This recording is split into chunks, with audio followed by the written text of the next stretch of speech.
Thank you, Deputy Naughton. The third question comes from Deputy Gino to the Minister for Health. Revelations regarding pay and pensions top-up for senior management in St John of God's. Deputy, you have 4 minutes. Thanks, Chair. Thanks very much.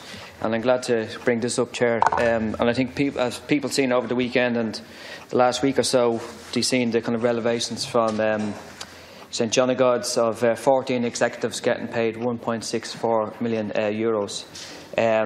And that was divided between somebody got 50,000, others got 250,000.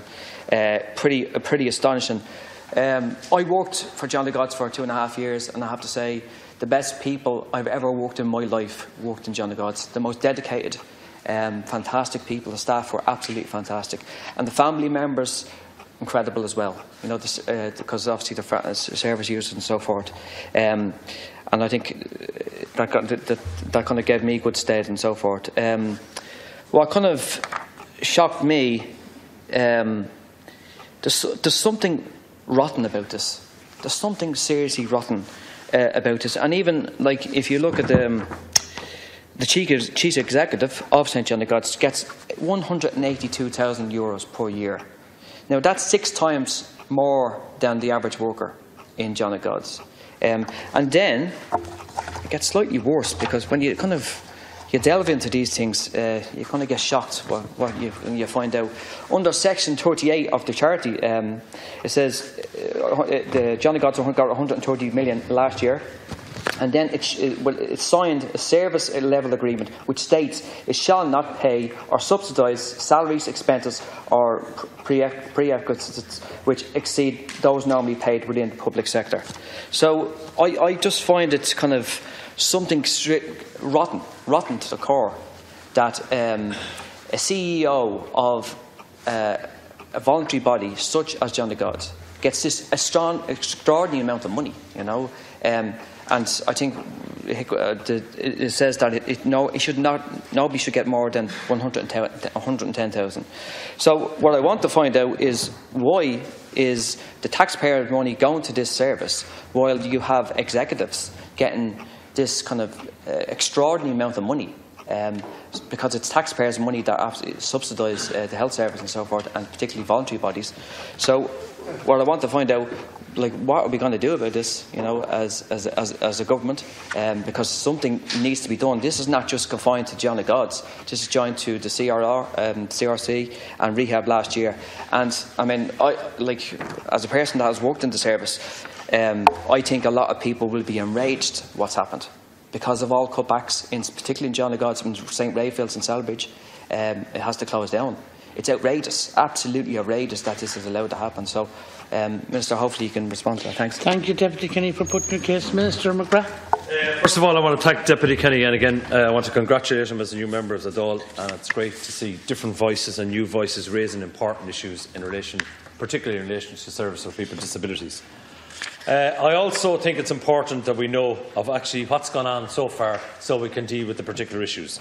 In June 2012, the HSE internal audit undertook a review of the remuneration paid by Section 38 agencies, bodies funded by the HSE, pursuant to Section 38 of the Health Act 2004, to their senior management. The audit identified significant key findings, and the overall assessment of the control environment was considered to be seriously inadequate due to the significance of the issues identified. I understand that the HSE was only very recently made aware of the payments by the St John of God order to the 14 of its senior managers in 2013. That's the first point. On foot of this, the HSE has written to the St John of God order to inform it that the HSE internal audit has been requested to undertake a review of the payment of additional remuneration to its senior managers, and to request the organisation's full cooperation throughout the process. I also wish to inform the Deputy that a review of all Section 38 providers being conducted by external consultants is already underway, and I welcome that. The purpose of these reviews is to establish the standard of governance in place in these organisations, and to confirm independently that the governance practices and procedures accord with those set out in the respective annual compliance statements. These reviews involve an examination of key governance processes documents, including obtaining confirmation that internal financial controls and formal written financial procedures are in place in these organisations. We need to reform and act on these matters. 6 of these reviews are currently underway. The outcomes of the reviews will both inform the HSE's relationship with the agency concerned and any further enhancement of the HSE's overall governance framework. On the 27th of September 2013, the Department issued a Health Sector Pay Policy, Circular 11/2013, prepared following consultations with the Department of Public Expenditure and Reform to the HSE, which reflects a government pay policy as it applies across the public service. The Department of Health Consolidated Salary Scales, as sanctioned by the Minister for Health, sets out the current salaries for the public health service. The Health Sector Pay Policy states that the Health Consolidated Salary Scales must be strictly adhered to, and in no circumstances should an employee receive remuneration in the nature of pay and allowances of an amount greater than the amount prescribed. And that's very, very clear. This pay policy applies to all employees of the HSE and agencies funded by the HSE, in whole or in part, under the Section 38 of the Health Act 2004, and makes it clear that Section 38 funded agencies may not, and I emphasise the word may not, supplement improved rates of remuneration with the Exchequer funding or non-Exchequer sources of funding. Each Section 38 provider is required to furnish to the HSE an annual compliance statement which it requires to confirm, among other things, that all remuneration paid to employees is in accordance with public health sector pay policy and that other sources of funding are not being used to supplement employee remuneration that exceeds Department of Health consolidated salary scales and pension arrangements.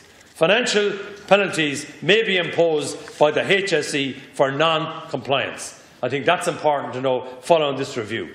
The health sector pay policy states that where an organisation wishes to make a business case for the continuation of unsanctioned salary allowances, it may do so, but this will be considered by the HSE with the involvement of the Department and deeper as necessary. Thank you.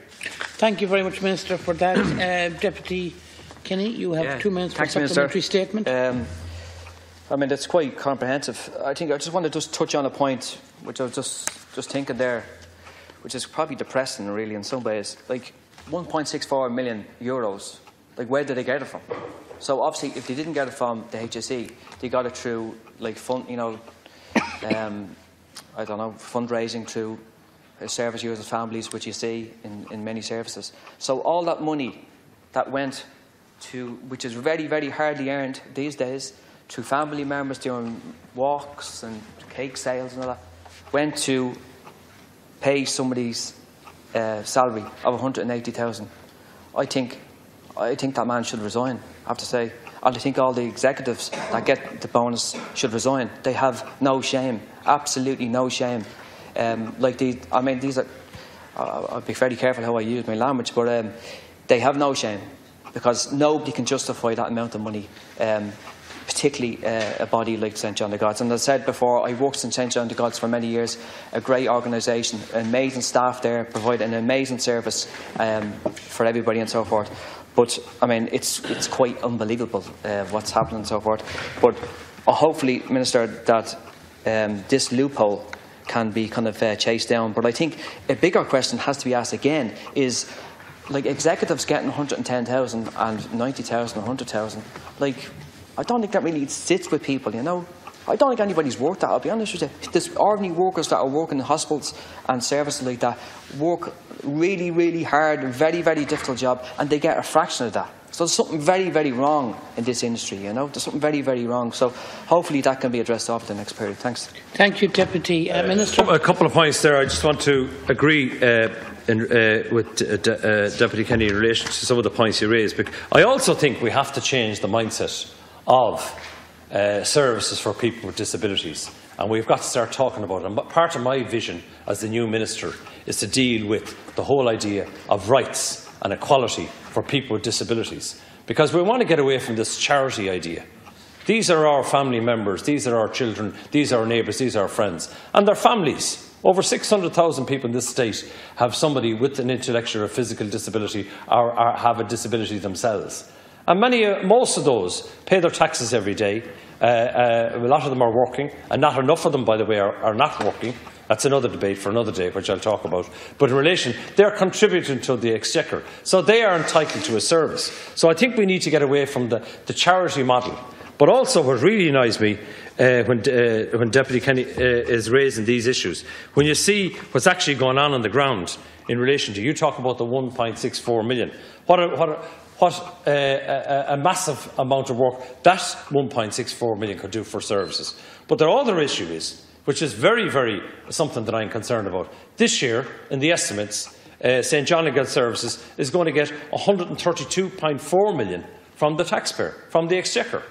Now, what I'm doing as Minister, and we need to clean up the services, and we need to ensure that the money is spent on the services and is spent on occupational therapy, speech and language therapy, services like that. And we need to get to deal with the issue of excessive pay. And of course it is wrong, and I will not accept that. But also I think it's important as well to know that this, as far as I know, they're up before the St John of God senior managers are up before the Public Accounts Committee, I believe, this Friday. And there's where a lot of our colleagues should ask the hard questions as well. But I give a commitment today. And part of my plan and strategy over the next number of months is to try and reform and clean up and also point out the services that are actually, and I've come across some great services recently, who are living and spending the money on the services for people, and particularly children and adults with physical and intellectual disabilities. Thank you, Minister, and thank you, Deputy Kenny,